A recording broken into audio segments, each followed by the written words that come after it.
పితా పుత్ర పవిత్రాత్మ నామమున ఆమేన్. మన రక్షకుడైన యేసుక్రీస్తు నామమున మీ అందరికీ శుభములు. క్రీస్తు స్వరం వీక్షకులకు స్వాగతం. యేసు ప్రభు మిమ్ములను మీ కుటుంబాలను చల్లగా దీవించునుగాక.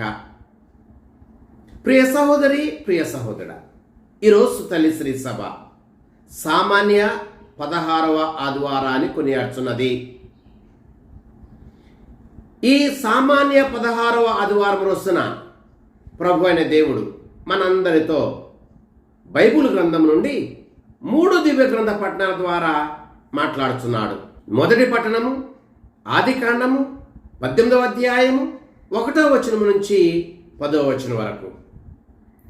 రెండవ పట్టణము కొలస్సీలకు రాసిన లేఖ 1వ అధ్యాయము 24వ వచనం నుంచి 28వ వచనం వరకు. స్వార్త పట్టణము లూకా సువార్త 10వ అధ్యాయము 38వ వచనం నుంచి 42వ వచనం వరకు.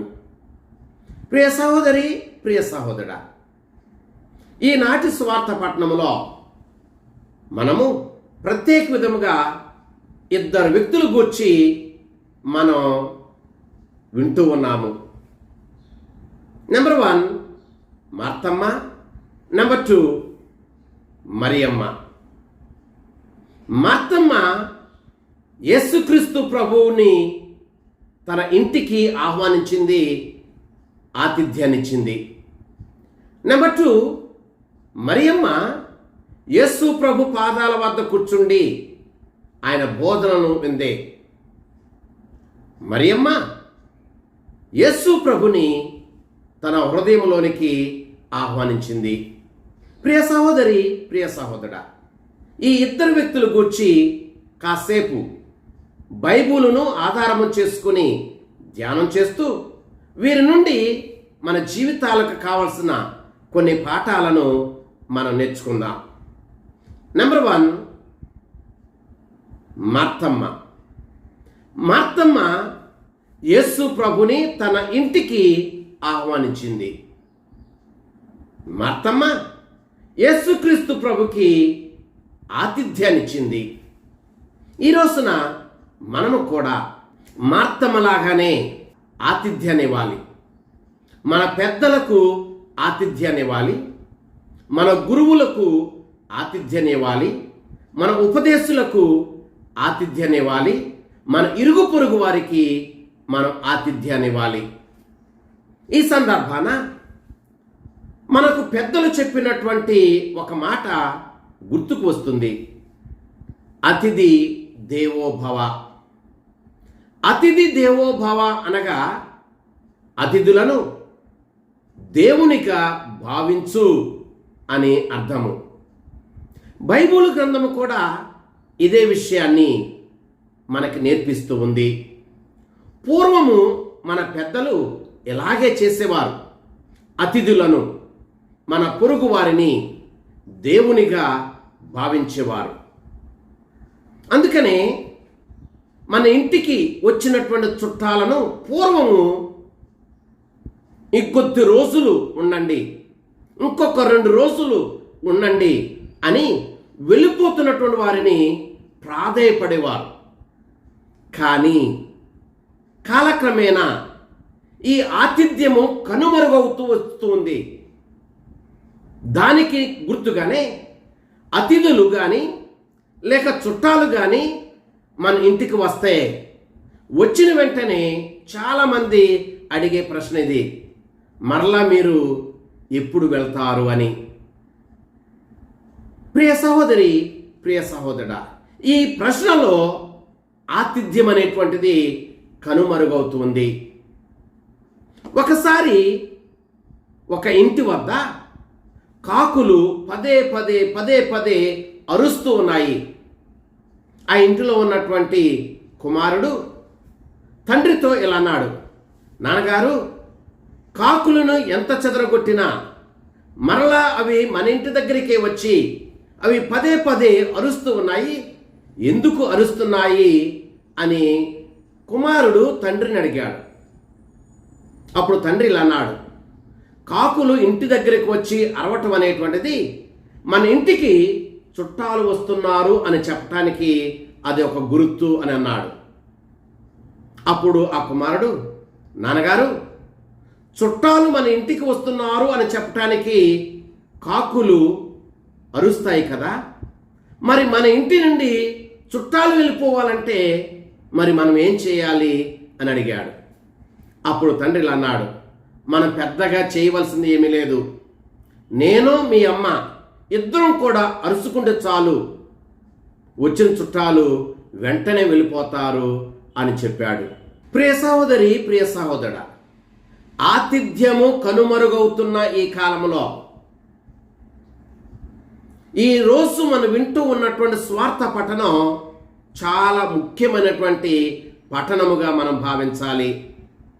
ఆతిథ్యం ఇవ్వటం అంటే కేవలం భోజనం పెట్టడం మాత్రమే కాదు.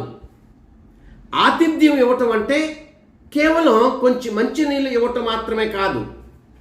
ఆతిథ్యం ఇవ్వటం అంటే బట్టలు ఇవ్వటం మాత్రమే కాదు. ఆతిథ్యం ఇవ్వటం అంటే ఒకరోజు 2 రోజులో మన ఇంటిలో ఉండటానికి ఆశ్రయం ఇవ్వటం మాత్రమే కాదు. బైబిల్ గ్రంథం ప్రకారం ఆతిథ్యం ఇవ్వటం అంటే మన పొరుగు వారిని ప్రేమించటం అని అర్థము. అందుకనే ఆతిథ్యాన్ని మనం ఇంగ్లీష్లో హాస్పిటాలిటీ అని అంటాం. హాస్పిటాలిటీ అనేటువంటి ఈ పదం హీబ్రూ పదము నుండి వచ్చింది. హాస్పిటాలిటీ అనగా అర్థం లవ్ యువర్ స్ట్రేంజర్స్ అని అర్థం. అనగా నీ పొరుగు వారిని ప్రేమించు అని అర్థం. ఆతిథ్యం అంటే మన పొరుగు వారిని ప్రేమించటం అని బైబిల్ గ్రంథం ఈరోజు మనకి నేర్పిస్తూ ఉంది. ఈ విషయాన్ని మనం స్పష్టంగా మత్తయి సువార్త 22వ అధ్యాయము 39వ వచనములో మనం వింటూ ఉన్నాము. ప్రియ సహోదరి, ప్రియ సహోదరా, బైబిల్ గ్రంథంలో పొరుగు వారికి ఆతిథ్యం ఇచ్చినటువంటి కుటుంబాల గురించి మనం కాసేపు తెలుసుకుందాం. నెంబర్ 1, అబ్రహాము. ఆదికాండము 18వ అధ్యాయము 1వ వచనము నుంచి 8వ వచనం వరకు మనం చదివినట్లయితే అబ్రహాము తన గుడారం ఎదుట అటువైపు పయనిస్తూ ఉన్నటువంటి 3 మనుషులను చూచి వారి దగ్గరకు వెళ్ళి వారి ఎదుట సాష్టాంగపడి నమస్కరించి మా ఇంటికి రండి అని చెప్పి ఇంటికి తీసుకుని వచ్చి వారికి ఆతిథ్యాన్నిచ్చాడు.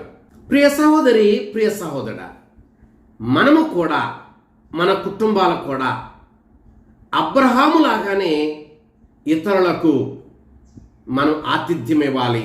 నెంబర్ 2, సొదొమ పట్టణానికి 2 మనుషుల రూపంలో వచ్చినటువంటి దేవదూతలకు లోతు తన ఇంట ఆతిథ్యం ఇచ్చాడు. ఆదికాండము 19వ అధ్యాయము 1వ వచనము నుంచి 3వ వచనం వరకు మనము ఈ విషయాన్ని వింటూ ఉన్నాము. మనము కూడా ఇతరులకు, మన పొరుగు వారికి మన ఇంట ఆతిథ్యం ఇవ్వాలి. నెంబర్ 3,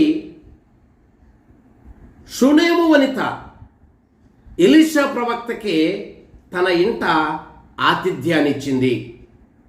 రాసుల 2వ గ్రంథము 4వ అధ్యాయము 8వ వచనములో ఈ విషయాన్ని మనము వింటూ ఉన్నాము. ప్రియ సహోదరి, ప్రియ సహోదరుడా, షూనేము వనిత ఎలీషా ప్రవక్తకి తన ఇంట ఆతిథ్యం ఇచ్చినట్లుగా మనము కూడా మన ఇంట మన పొరుగు వారికి మన ఇంట ఆతిథ్యాన్ని ఇవ్వాలి. నెంబర్ 4, లిదియా పౌలుకు తనతో పాటు ఉన్న వారికి తన ఇంట ఆతిథ్యాన్ని ఇచ్చింది. ఈ విషయాన్ని మనం అపోస్తుల కార్యములు 16వ అధ్యాయము 15వ వచనములో మనం వింటూ ఉన్నాము. ప్రియ సహోదరి, ప్రియ సహోదరుడా, లిదియా లాగానే మనము కూడా మన ఇంట మన పొరుగు వారికి ఆతిథ్యాన్ని ఇవ్వాలి. నెంబర్ 5, చెరసాల అధికారి పౌలు సిలాసులకు తన ఇంట ఆతిథ్యాన్ని ఇచ్చాడు. అపోస్తుల కార్యములు 16వ అధ్యాయము 33-34 వచనాలలో ఈ విషయాన్ని మనము వింటూ ఉన్నాము. ప్రియ సహోదరి, ప్రియ సహోదరా, చెరసాల అధికారిలాగా మన ఇంట మనము మన ఇరుగు పొరుగు వారికి ఆతిథ్యాన్ని ఇవ్వాలి. నెంబర్ 6, జక్కయ్య యేసు ప్రభుకి తన ఇంట ఆతిథ్యం ఇచ్చాడు. ఈ విషయాన్ని మనం లూకాసు వార్త 19వ అధ్యాయము 5వ వచనములో మనము వింటూ ఉన్నాము. ప్రియ సహోదరి, ప్రియ సహోదరా, మనము కూడా మన ఇంట మన ఇరుగు పొరుగు వారికి ఆతిథ్యాన్ని ఇవ్వాలి. నెంబర్ 7, మరియా మార్తమ్మలు యేసుక్రీస్తు ప్రభుకి తమ ఇంట ఆతిథ్యాన్ని ఇచ్చారు. ఈ విషయాన్ని ఈనాటి స్వార్థ పట్టణంలో మనం వింటూ ఉన్నాం. లూకాసు వార్త 10వ అధ్యాయము 38వ వచనములో. ప్రియ సహోదరి, ప్రియ సహోదరుడా, మనము కూడా మన ఇంట మన ఇరుగు పొరుగు వారికి ఆతిథ్యాన్ని ఇవ్వాలి. నెంబర్ 8, రెబెకా ఎలియాజరుకు తన ఒంటెలకు ఆతిథ్యాన్ని ఇచ్చింది. ఈ విషయాన్ని మనం ఆదికాండము 24వ అధ్యాయము 17వ వచనము నుంచి 20వ వచనం వరకు మనం వింటూ ఉన్నాము. ప్రియ సహోదరి, ప్రియ సహోదరుడా, మనము కూడా మన ఇంట మన ఇరుగు పొరుగు వారికి ఆతిథ్యాన్ని ఇవ్వాలి. కనుక ఈ రోజున ఒక ప్రశ్న వేసుకుందాం.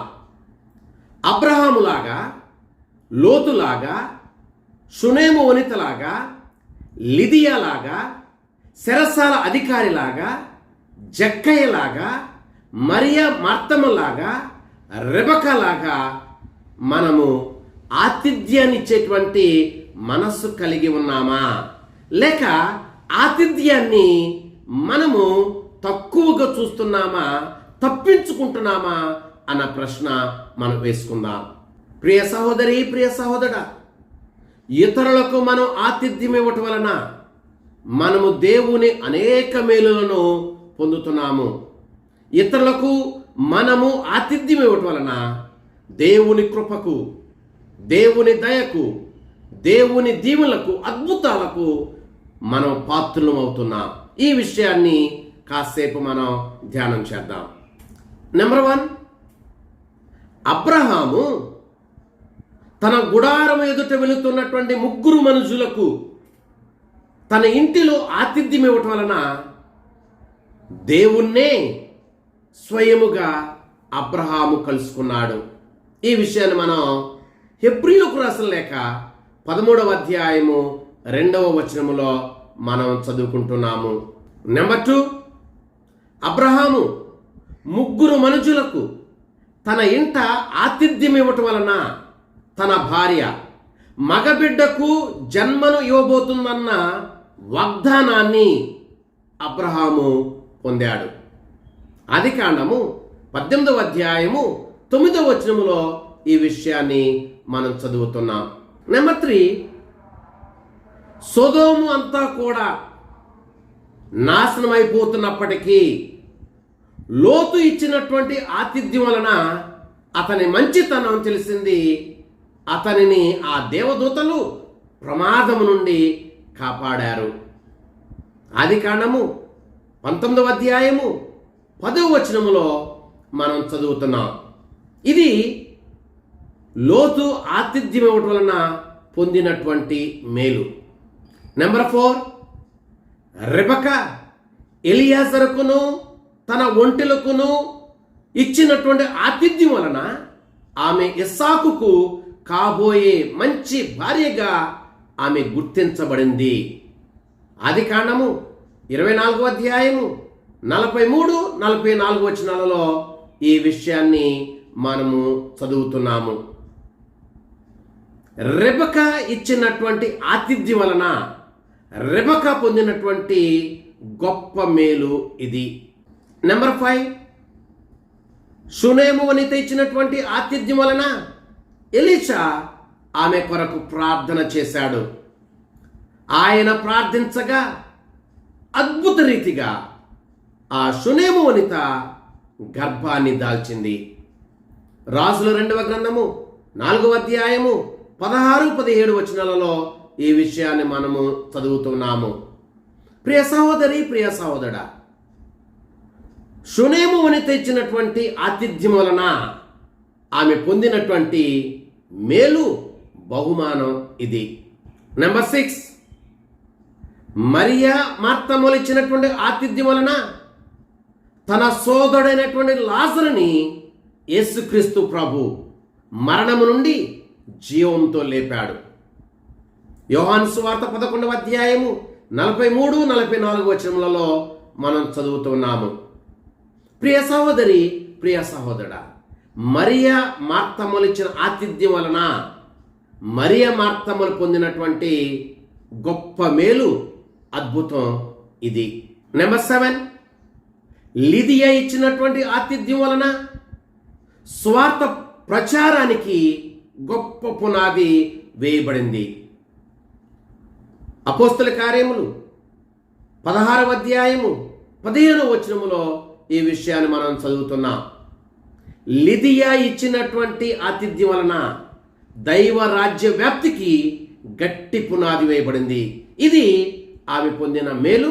నెంబర్ 8, చెరసాల అధికారి పౌలు సిలాసులకు ఇచ్చినటువంటి ఆతిథ్యం వలన ఆ కుటుంబము రక్షణ పొందింది. అపోస్తల కార్యములు 16వ అధ్యాయము 31వ వచనములో మనం చదువుతున్నాం. చెరసాల అధికారి పౌలు సిలాసులకు ఇచ్చిన ఆతిథ్యం వలన పొందినటువంటి మేలు ఇది, రక్షణ పొందారు. నెంబర్ 9, జక్కయ్య యేసుక్రీస్తు ప్రభుకి ఇచ్చినటువంటి ఆతిథ్యం వలన ఆ ఇల్లు రక్షణ పొందింది. లూకాసు వార్త 19వ అధ్యాయం 9వ వచనములో ఈ విషయాన్ని మనం చదువుతున్నాం. ఇది జక్కయ్య యేసుక్రీస్తు ప్రభువుకి ఆతిథ్యం ఇవ్వటం వలన పొందినటువంటి మేలు. కనుక ప్రియ సహోదరి సహోదరులారా, ఆతిథ్యం ఇద్దాం, దేవుని దీవెనలకు పాత్రలమవుదాం. ప్రియ సహోదరి, ప్రియ సహోదరా, యేసుక్రీస్తు ప్రభుకి ఆతిథ్యం ఇచ్చినటువంటి మార్తమ్మ నుండి మనము ఇప్పుడు 5 పాఠాలను నేర్చుకుందాం. నెంబర్ 1, ఆతిథ్యం ఇవ్వటం చాలా మంచిది. కానీ ఆతిథ్యం ఇచ్చే విషయంలో మనం చేసే పనులు మన దృష్టిని యేసు ప్రభువు నుండి దూరం చేయకూడదు. ప్రియ సహోదరి, ప్రియ సహోదరుడా, మార్తమ్మ యేసుక్రీస్తు ప్రభుకి ఆతిథ్యం ఇచ్చింది. ఈ క్రమంలో మార్తమ్మ అనేకమైన పనులతో సతమతమైంది, చిరాకు పడింది, ఆతృత పడింది. ఫలితంగా ఈ పనులన్నీ కూడా ఆమె దృష్టిని యేసు ప్రభు నుండి దూరం చేశాయి. కనుకనే ఈ మార్తమ్మ తన ఇంటికి వచ్చినటువంటి యేసు ప్రభు పాదాల వద్ద కూర్చోలేకపోయింది. ఆయన చెబుతున్నటువంటి బోధనల్ని వినలేకపోయింది. ప్రియ సహోదరి, ప్రియ సహోదరుడా, మనము కూడా ఇతరులకు ఆతిథ్యం ఇవ్వటం చాలా మంచిది. ఈ క్రమములో ఏ విషయం కూడా మనల్ని, మన దృష్టిని, మన మనస్సుని, మన హృదయాన్ని యేసు ప్రభు నుండి దూరం చేయకూడదు. ఈ విషయాన్ని మనం చిన్న ఉదాహరణ ద్వారా తెలుసుకుందాం. ఒక మిత్రుడు మరొక మిత్రుని తన ఇంటికి భోజనానికి ఆహ్వానించాడు. మిత్రుడు వచ్చాడు. మిత్రుని గదిలో కూర్చోబెట్టి ఆహ్వానించినటువంటి వ్యక్తి ఆ ఏర్పాట్లు చూస్తూ, ఈ ఏర్పాట్లు చూస్తూ, ఆ భోజనాన్ని వండిస్తూ, ఈ భోజనాన్ని వండిస్తూ అనేకమైనటువంటి పనులలో నిమగ్నమైపోయి వచ్చినటువంటి మిత్రుని ఒంటరిగా కూర్చోబెట్టాడు. వచ్చినటువంటి మిత్రునితో కాసేపు కూడా కూర్చోలేదు. వచ్చినటువంటి మిత్రునితో కాసేపు కూడా మాట్లాడలేదు. భోజనం బాగానే ఉంది, ఆతిథ్యం బాగానే ఉంది, ఏర్పాట్లు బాగానే ఉన్నవి. కానీ వారిద్దరి మధ్య సంభాషణ ప్రేమ శూన్యంగా మిగిలిపోయింది. అలాగే మన ఆతిథ్యం యేసు ప్రభు నుండి మన హృదయాన్ని, మన మనస్సును దూరం చేయకూడదు. నెంబర్ 2, మన హృదయాన్ని, మన మనస్సును యేసు ప్రభువు నుండి దూరం చేసే పనులు ఏవైనా వాటిని మనం మానుకోవాలి. ఇది మనం నేర్చుకోవాల్సిన రెండవ పాఠం. ప్రియ సహోదరి, ప్రియ సహోదరా, క్రీస్తుతో మనకున్నటువంటి బంధము కన్నా క్రీస్తు నుండి మనం వేరు చేసే పనులు ఏవి కూడా మనకి ముఖ్యము కానే కాదు అని మనం నేర్చుకోవాలి. నెంబర్ 3, మనం ఎప్పుడు కూడా ఇతరులు చేసే పనితో మనల్ని మన పనిని పోల్చుకోకూడదు. ఇది ఈరోజు మనం నేర్చుకోవాల్సిన మూడవ పాఠం. ప్రియ సహోదరి, ప్రియ సహోదరుడా, మార్తమ్మ తన సోదరితో తనను తాను పోల్చుకుంది. మార్తమ్మ తన సోదరి చేస్తున్నటువంటి పనితో తన పనిని పోల్చుకుంది. అందుకనే యేసు ప్రభు దగ్గరకు వచ్చి, అయ్యా, నేను అనేక పనులు చేస్తూ ఉన్నా, పనులన్నీ కూడా నా మీద వదిలివేసి నా సహోదరి మరియా మీ దగ్గర కూర్చొని ఉంది అని ఆమె విషయములో ఫిర్యాదు చేస్తూ ఉంది. అంటే తనను తన సోదరితో, తన పనిని తన సోదరి పనితో పోల్చుకుంది. మనం ఎప్పుడు కూడా అలా చేయకూడదు. నెంబర్ 4, యేసు ప్రభు మన నుండి కోరుకునేది మన హృదయాన్ని, అంతేగాని మన పనితీరును మాత్రము కానే కాదు. ఇది ఈరోజు మనం నేర్చుకోవాల్సినటువంటి 4వ పాఠము. ప్రియ సహోదరి, ప్రియ సహోదరా, యేసు ప్రభు కోరుకునేది మన హృదయాన్ని. మనం చేసే పనితీరుని కాదు, ఎంత విజయవంతమవుతున్నాము అనేది కాదు, ఎంతసేపు చేసేమనేది కాదు, ఏ హృదయంతో చేస్తున్నావు అనేదే యేసు ప్రభుకి ముఖ్యము. నెంబర్ 5, మనమిచ్చే నిజమైన ఆతిథ్యం యేసు ప్రభుని మన హృదయంలోనికి ఆహ్వానిస్తూ ఉంది. ఇది మనం నేర్చుకోవాల్సినటువంటి 5వ పాఠం. ప్రియ సహోదరి, ప్రియ సహోదరా, మార్తమ్మ యేసు ప్రభుని తన ఇంటిలోనికి ఆహ్వానించింది. కానీ మరియమ్మ యేసు ప్రభుని తన హృదయంలోనికి ఆహ్వానించింది. ఆతిథ్యం అంటే బయటకు కనిపించే భోజనం పెట్టడం మాత్రమే కాదు, బయటకు కనిపించే కొన్ని వస్తువులు ఇవ్వటం మాత్రమే కాదు, బయటకు కనిపించే కొంచెం ఆశ్రయం ఇవ్వటం మాత్రమే కాదు. ఆతిథ్యం ఆత్మకు సంబంధించింది కూడా. మనం ఇచ్చే ఆతిథ్యం వలన మన హృదయంలో యేసు ప్రభుకి స్థానం ఇవ్వాలి. అలా ఇవ్వగలిగినప్పుడు మాత్రమే ఆ ఆతిథ్యం యథార్థమైన ఆతిథ్యముగా ప్రభుని దృష్టిలో కనిపిస్తూ ఉంది. కనుక మన ఆతిథ్యం మన హృదయము నుండి రావాలి. ఈ విషయాన్ని చిన్న ఉదాహరణ ద్వారా మనం తెలుసుకుందాం. చాలాసార్లు మనం రెస్టారెంట్లకి వెళ్తూ ఉంటాం. రెస్టారెంట్కి వెళ్ళగానే కొంతమంది చాలా వైభవముగా, చాలా వినయముగా, విధేయతగా, మర్యాదగా మనకి ఆహ్వానాన్ని ఇస్తారు. లోపలికి వెళ్ళిన తర్వాత చాలా రుచికరమైనటువంటి భోజనం కూడా మనకి సమకూరుస్తారు, చాలా మర్యాదలు చేస్తారు. ఎంత చక్కగా మనకి ఆతిథ్యం ఇచ్చినా, ఎంత చక్కగా మనల్ని ఆహ్వానించినా, ఎంత పసందైన విందు పెట్టినా ఆ హోటల్లో ఆహ్వానించిన వారితో, ఆతిథ్యం ఇచ్చిన వారితో, విందును తయారు చేసి వడ్డించిన వారితో మనకి ఎటువంటి బంధం ఉండదు, సంబంధం ఉండదు. కానీ మన బంధువులు కానీ, మన మిత్రులు కానీ, ఎంత పేదవారైనా ప్రేమతో ఇచ్చేటువంటి ఆ ఆతిథ్యం, ఆ చిన్న ఆతిథ్యం మనకి ఎంతో ఆనందాన్ని, తృప్తిని ఇస్తూ ఉంది. కారణం ఆ మన బంధువులతో, మన తోబుట్టువులతో మనకు బంధం, సంబంధం ఉంటుంది. కాబట్టి వాళ్ళు హృదయముతో ఆహ్వానిస్తారు, ప్రేమతో మనకు వడ్డిస్తారు, ప్రేమతో మనం చూసుకుంటారు. కనుక ఆతిథ్యం అనేది హృదయం నుండి రావాలి. ఆతిథ్యం అనేటువంటిది ఏదో కేవలం బయటికి కనిపించేది మాత్రం కానే కాదు.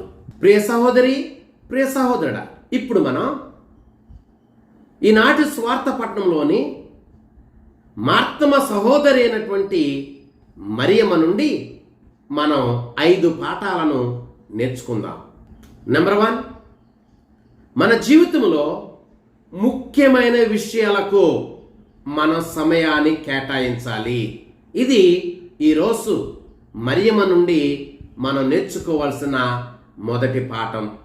ప్రియ సహోదరి, ప్రియ సహోదరుడా, మార్తమ్మ మిగిలినటువంటి వారందరూ కూడా అనేక పనులతో సతమతమవుతూ ఉంటే మరియమ్మ మాత్రం మేలైన దానిని ఎన్నుకుని యేసు ప్రభు పాదాల వద్ద కూర్చుండి ఆయన బోధనలను సావధానంగా ఆలకిస్తూ ఉంది. మరియమ్మ తన జీవితంలో ముఖ్యమైన దానికి సమయాన్ని, శక్తిని కేటాయించింది. నెంబర్ 2, వినయముతో ప్రభు పాదాల వద్ద కూర్చుండి వినయముతో ప్రభువు నుండి మనం నేర్చుకోవాలి. ఇదే మరియమ్మ నుండి మనం నేర్చుకోవాల్సిన రెండవ పాఠము. నెంబర్ 3, ఆధ్యాత్మిక విషయాలు భౌతిక విషయాల కంటే చాలా గొప్పవి. ప్రియ సహోదరి, ప్రియ సహోదరుడా, మరియమ్మ నుండి ఈరోజు మనం నేర్చుకోవాల్సినటువంటి మూడవ పాఠం ఇదే. ఆధ్యాత్మిక విషయాలు భౌతిక విషయాల కంటే చాలా గొప్పవి. నెంబర్ 4, ఆధ్యాత్మిక విషయాలలో మనము చాలా మెలకువ కలిగి జీవించాలి. మరియమ్మ నుండి ఈరోజు మనం నేర్చుకోవాల్సినటువంటి 4వ పాఠం ఇదే. ప్రియ సహోదరి, ప్రియ సహోదరుడా, తన ఇంటికి వచ్చినటువంటి యేసుక్రీస్తు ప్రభు ఎక్కువసేపు ఉండడు అన్న విషయం మరియమ్మకు బాగా తెలుసు. తన ఇంటికి వచ్చినటువంటి యేసు ప్రభు ఆతిథ్యాన్ని స్వీకరించిన వెంటనే వెళ్ళిపోతాడు అన్న విషయం మరియమ్మకి బాగా తెలుసు. అందుకనే ఈ కొద్ది సమయాన్ని ఆమె మెలకువ కలిగి సద్వినియోగం చేసుకోవటానికి ప్రయత్నం చేసి మేలైన దానిని ఎన్నుకుని ఒక శిష్యురాలిగా యేసు ప్రభు పాదాల వద్ద కూర్చుండి ఆయన బోధనలను ఆలకించింది. ఈ విషయాన్ని మనం చిన్న ఉదాహరణ ద్వారా తెలుసుకుందాం. ఉదాహరణకు, ఒక ఫోటోగ్రాఫర్కి ఏదైనా ఒక చాలా చక్కటి సన్నివేశం కనిపిస్తే, లేక ఒక చక్కటి సినారియో కనిపిస్తే, సూర్యోదయం కానీ సూర్యాస్తమం కానీ కనిపిస్తే అది ఎక్కువ సమయం ఉండదు. కాబట్టి దాన్ని చూసిన వెంటనే ఆ ఫోటోగ్రాఫర్ తన దగ్గర ఉన్నవన్నీ కూడా వదిలివేసి ఆ సినారియో షూట్ చేయటానికి తాను ప్రయత్నం చేస్తాడు. ఆధ్యాత్మిక విషయాలలో మనము కూడా అంతే చేయాలి. మనకున్నటువంటి ఆధ్యాత్మిక అవకాశాలను మనం వదులుకోకూడదు.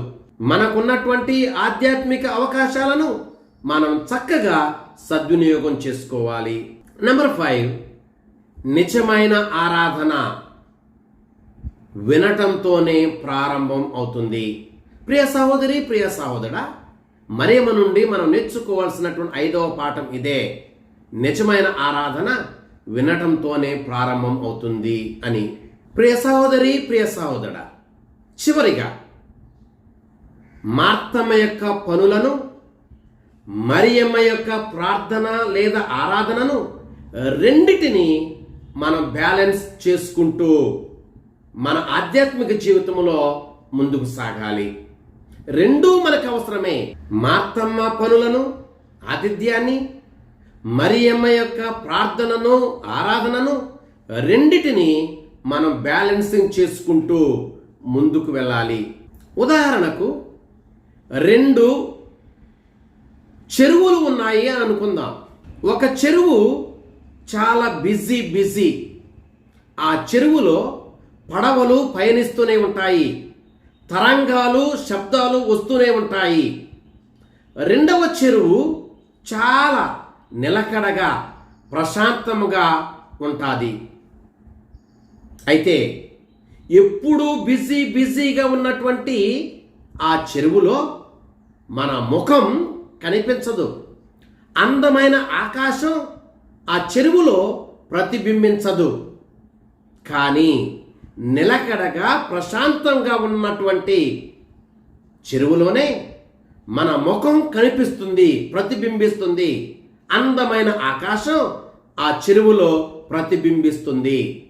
కనుక మన జీవితాన్ని, మన మనస్సులను ప్రశాంతంగా ఉంచేటువంటి ప్రార్థన మీద, ధ్యానం మీద మన మనస్సును లగ్నం చేద్దాం. ఆ ప్రభు మనలను, మన కుటుంబాలను చల్లగా దీవించునుగాక. ఆమేన్. పితా, పుత్ర, పవిత్రాత్మ నామమున ఆమేన్.